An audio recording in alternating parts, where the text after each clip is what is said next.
Welcome to all of you in the YouTube channel horticulturist M Haider Ali. आज की इस video के अंदर हम देखेंगे why we grow annual flowers, या सादा लफ्जों में पर्पस ऑफ ग्रोइंग एनुअल्स। कि एनुअल फ्लावर्स को हम क्यों ग्रो करते हैं, उनके क्या मकासद हैं, उनसे हम क्या हासिल कर सकते हैं और क्या हासिल करते हैं। तो चलते हैं वीडियो की तरफ। तो सबसे पहले तो आपको पता होना चाहिए कि एनुअल फ्लावर होता क्या है।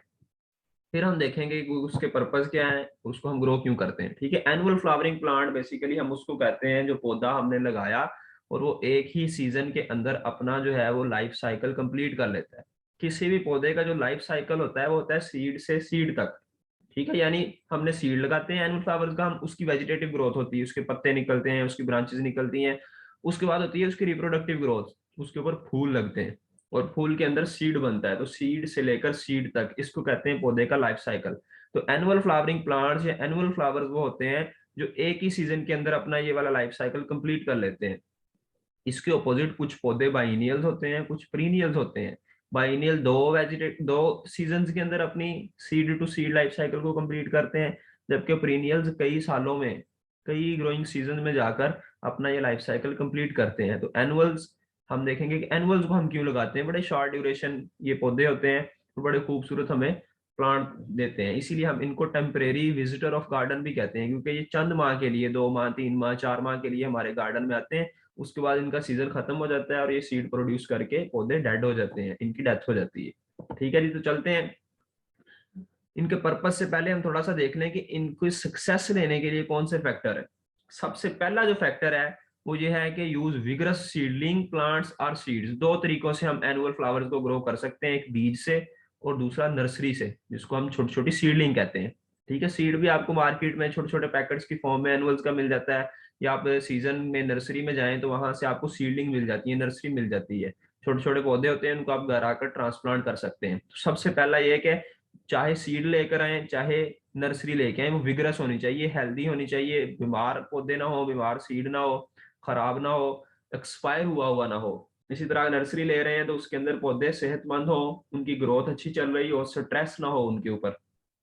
ठीक है, दूसरे नंबर पर सोयल जो है वो बड़ी अच्छी तरह से प्रिपेयर आपने करनी है, नरम हो नीचे से सोयल, उसके अंदर एडिशन की हुई हो ऑर्गेनिक मैटर की या फार्म यार्ड मेनोर की या दूसरे फर्टिलाइजर्स की, और उसको अच्छी तरह से पल्वराइज किया हो। ठीक है, कल्टीवेट अच्छी तरह से किया हो, नरम हो सोयल।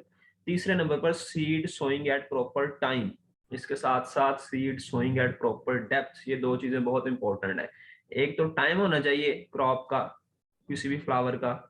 दूसरा, उसको प्रॉपर डेप्थ पे शो करना चाहिए। ज्यादा नीचे चला जाएगा तो सीड ग्रो नहीं करेगा। बस ऊपर हल्की सी तय रेत की या पत्तों की खाद की डाल देनी चाहिए सीड लगाने के बाद।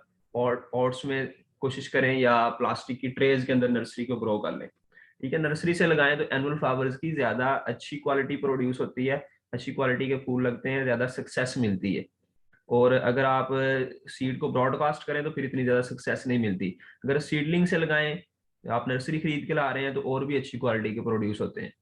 फोर्थ पॉइंट है transplanting at proper time and stage. तो अगर आप नर्सरी लेकर आ रहे हैं या घर पे सीड ग्रो करके नर्सरी लगाई है, उसको फिर प्रॉपर स्टेज और प्रॉपर टाइम पे ट्रांसप्लांट करें। ये इसके लिए एक जनरल सा रूल है कि जब पौधा जो है वो 3 to 4 ट्रू लीव स्टेज पर हो, उस वक्त हम उसको ट्रांसप्लांट कर सकते हैं।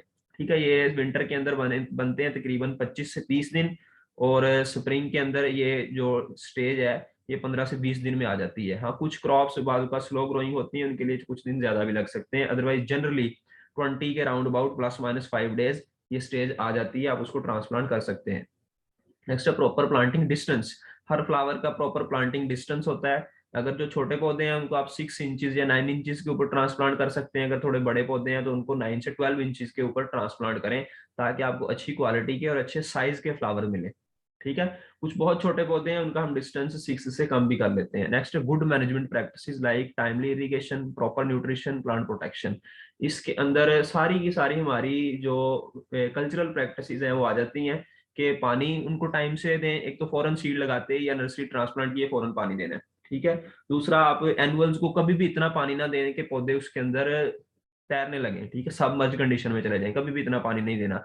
नीचे हमेशा सोयल आपकी, बेशक आपने क्यारियां बनाई हुई हैं या गमलों में लगा रहे हैं, हमेशा वेल ड्रेन्ड सोयल होनी चाहिए, सिल्ट का यूज करें वहां पर, ताकि पानी खड़ा ना हो। क्योंकि जितने भी फ्लावर्स है ना, अगर पानी ज्यादा देर तक खड़ा रहेगा तो बहुत जल्दी उनकी पौधे की डेथ हो जाती है। सेंसिटिव होते हैं, छोटे होते हैं पौधे, बड़ी जल्दी डेथ की तरफ चले जाते हैं। प्रॉपर न्यूट्रिशन उनको देनी, ठीक है, एनपीके फर्टिलाइजर यूज करें, कोशिश करें। और प्लांट प्रोटेक्शन सिर्फ इस केस में अगर उनके ऊपर किसी बीमारी का या किसी इंसेक्ट का अटैक होता है तो हमें इस प्लांट प्रोटेक्शन की तरफ जाने की जरूरत पड़ती है, अदरवाइज हमें नहीं पड़ती। तो नर्सरी लेते वक्त इस चीज का ख्याल रखें कि पौधों को देख के लें, उनके ऊपर खासतौर पर पत्तों की बैक साइड को चेक करें, उनके ऊपर कोई इंसेक्ट ना हो, किसी डिजीज के स्पॉट्स ना हो। तो इन फैक्टर्स को अगर आप फॉलो करेंगे तो बहुत अच्छी सक्सेस मिलेगी। अब हम देखते हैं ग्रो क्यों करते हैं। ठीक है, सबसे पहला पर्पज है एनुअल का ग्रो करने का कि ये हमें कलर्स प्रोवाइड करते हैं। ठीक है, बाकी जो हमारे गार्डन के अंदर पौधे लगे होते हैं उनमें इतने ज्यादा कलर्स नहीं हम ले सकते, श्रब्स में या पीनियल्स के अंदर। तो जो एनुअल्स हैं हमें ब्राइट कलर्स प्रोवाइड करते हैं। अगर पीछे श्रब्स लगी हो ग्रीन कलर की और आगे मुख्तलिफ कलर आ रहे हैं, pink, yellow, red, blue, purple वगैरह, तो बहुत अच्छा कॉम्बिनेशन बनता है। Secondly, to fill in beds until shrub grow large. जो गार्डन के साइडों पर तो मोस्टली हमने कोई ना कोई श्रब्स लगाई होती हैं, तो सेंटर के अंदर जो बेड्स बनते हैं वहां पर उस जगह को फिल करने के लिए या श्रब्स के आगे क्यारियों को फिल करने के लिए बहुत अच्छी चीज है एनुअल्स। ठीक है, हमें वहां से कलर्स मिलते हैं जिससे लैंडस्केपिंग में इंप्रूवमेंट आती है और लुक बहुत अच्छा बन जाता है। To over plant bulbs beds after they have bloomed. अगर आप गार्डन के अंदर बल्ब वाले पौधे लगाते हैं तो जब उनका ड्यूरेशन खत्म हो जाता है उसके बाद बेड्स को कवर करने के लिए भी एनुअल्स बहुत अच्छी चॉइस है। Bedding to give large mass of colour. बड़े पैमाने पर आप किसी जगह पर कलर बिखेरना चाहते हैं, मैं अगली कुछ तस्वीरों में दिखाता हूँ, तो फिर आपके लिए एसेंशियल है एनुअल्स लगाना। ठीक है, फॉर बॉर्डर प्लांटेशन, ये आपने पाथ वे बनाया हुआ है, कुछ सड़क है, तो उसके साथ साथ बॉर्डर लगाने के लिए बॉर्डर में आपको कलर नजर आएंगे, तो ये बहुत अच्छी चॉइस है। अभी मैं ये जो सारी चीजें अभी मैं आपको तस्वीरों के अंदर दिखाता हूँ।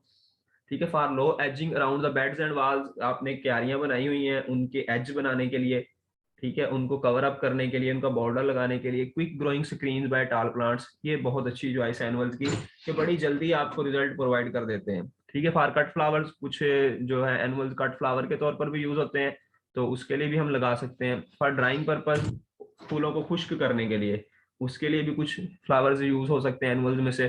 फॉर ग्रोइंग इन पॉट्स, आप किसी जगह पर पॉट्स की अरेंजमेंट लगाना चाह रहे हैं और वहां पर कलर्स लेना चाह रहे हैं, या फूलों के शौकीन है, या आप अपने रूफटॉप गार्डन के ऊपर फ्लावर लेना चाह रहे हैं, तो वहां पर पॉट्स के अंदर आप एनुअल्स को ग्रो कर सकते हैं। For extraction of essential oils, कुछ जो फ्रेग्रेंट एनुअल्स हैं उनमें से आप एसेंशियल ऑयल को भी एक्सट्रैक्ट कर सकते हैं। यूज फॉर फोकलाइजेशन, किसी गार्डन के अंदर अपने लैंडस्केप के अंदर कोई फोकल पॉइंट बनाने के लिए आप एनुअल्स लगा सकते हैं। अभी मैं तस्वीरों के अंदर ये सारी चीजें आपको दिखाता हूँ, ये देखें। ठीक है, ये पाथ है और उसके गिर्द कलर्स लेने के लिए किस तरह से एनुअल्स का यूज किया गया है। नंबर एक, नंबर दो, मैस कलर प्रोवाइड करने के लिए। ठीक है, यहाँ पर लार्ज एरिया के ऊपर कलर प्रोवाइड किया जा रहा है, तो ये चीज हमें सिर्फ एनुअल्स दे सकते हैं, और कोई भी जो पौधे हैं, जो पौधों की कैटेगरीज हैं, ग्रुप्स हैं, वो हमें ये चीज, ये पर्पज प्रोवाइड नहीं करते। यहाँ पर अगर आप देखें तो फोकल पॉइंट बने हुए हैं। ठीक है, अगेन मैस कलर प्रोवाइड किया गया है, तो ये एनुअल्स ही कर सकते हैं, और कोई कैटेगरी पौधों की ये काम नहीं कर सकती। ये वाली चीज मैं दिखाना चाह रहा था आपको कि लैंडस्केप में बड़े पैमाने के ऊपर कलर्स बिखेरने के लिए। ठीक है, तो ये शॉर्ट टर्म होते हैं, 3 से 4 माह में चेंज हो जाएंगे, तो इस पर्पज के लिए बहुत अच्छी चॉइस है एनुअल्स की। तो इस तरह से अगर आप कोई स्पेसिफिक चीज बनाना चाह रहे हैं, कुछ स्ट्रक्चर है उसके अंदर कलरिंग देना चाह रहे हैं, तो उसमें भी एनुअल्स का हम इस्तेमाल कर सकते हैं।